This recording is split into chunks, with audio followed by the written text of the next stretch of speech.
അങ്ങനെ കുറേ നാളുകളായിട്ടുള്ള പക്രുവിൻ്റെ അഭ്യർത്ഥന മൂലം ഞാനിന്ന് പിസ്സ ഉണ്ടാക്കാൻ വേണ്ടി പോവാണ്.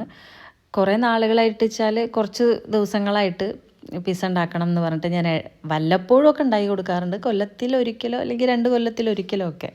അപ്പോൾ ഇപ്പോൾ കുറച്ച് നാളായിട്ട് പിസ്സ ഉണ്ടാക്കി കൊടുക്കണം എന്ന് പറഞ്ഞിട്ട് എനിക്ക് മടിയും സമയക്കുറവും കൊണ്ട് ഞാൻ ഉണ്ടാക്കി കൊടുത്തിരുന്നില്ല. അപ്പോൾ ഇന്ന് ഞാൻ പിസ്സ ഉണ്ടാക്കാൻ വേണ്ടി തീരുമാനിച്ചിട്ടുണ്ട്. അങ്ങനെ മാവൊക്കെ കുറച്ച് മുമ്പേ കുഴച്ചൊക്കെ വെച്ചിരുന്നു. അതൊക്കെ സോഫ്റ്റായി. അപ്പോൾ അത് പരത്തി അതിന് മേലെ ഞാൻ ചീസാണ് ഇടുന്നത്. പക്ഷേ ചീസല്ല ഇടേണ്ടത്, ടൊമാറ്റോ സോസാണ് ഒഴിക്കേണ്ടത്. എൻ്റെ മുന്നിൽ തന്നെ ഇരിക്കുന്നുണ്ട്, പക്ഷേ ഞാൻ മറന്നുപോയി അത് ഒഴിക്കാൻ വേണ്ടിയിട്ട്. അങ്ങനെ ചീസ് ഇട്ടതിന് ശേഷമാണ് ഞാൻ പിന്നെ ടൊമാറ്റോ സോസ് ഒഴിക്കണത്. സോസാണെങ്കിൽ ഇതാണെങ്കിൽ കുപ്പി ആയതുകൊണ്ട് നമ്മൾ വിചാരിച്ച പോലെ ഒന്നും അങ്ങോട്ട് വരുന്നില്ല കേട്ടോ സോസ് അതിൽ നിന്ന്. അങ്ങനെ സോസൊക്കെ ഒഴിച്ചു. പിന്നെ അത് കഴിഞ്ഞിട്ട് ക്യാപ്സിക്കം, ബാക്കിയുള്ള വെജിറ്റബിൾസ് അങ്ങനെയൊക്കെ ഇട്ടു. ക്യാപ്സിക്കം ആണെങ്കിൽ മഞ്ഞയും ചുവപ്പും ഒന്നും കിട്ടിയില്ല. മഞ്ഞയുടെ കുഴപ്പമേ ഉള്ളൂ, ചുവപ്പ് പിന്നെ തക്കാളി ഉള്ളതുകൊണ്ട് ചുവപ്പ് കിട്ടിയില്ലെങ്കിലും കുഴപ്പമില്ല, കളർ കാണുമ്പോൾ ഒരു ഭംഗിയൊക്കെ ഉണ്ടാവും.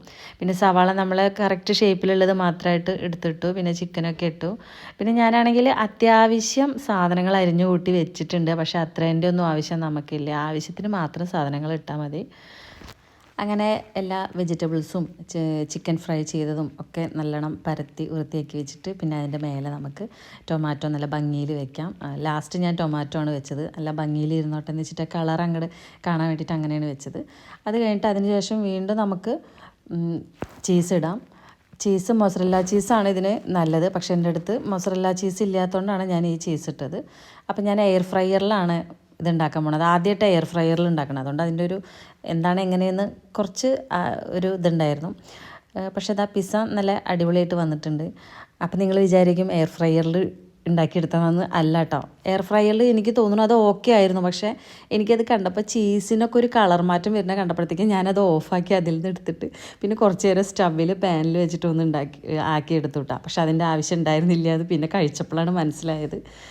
അങ്ങനെ പിസ്സയൊക്കെ റെഡിയാണ്. ഇനി പിസ്സ കഴിക്കാൻ വേണ്ടിയിട്ട് ഒരു അവക്കാഡോ ഷേക്കും കൂടി ഉണ്ടാക്കി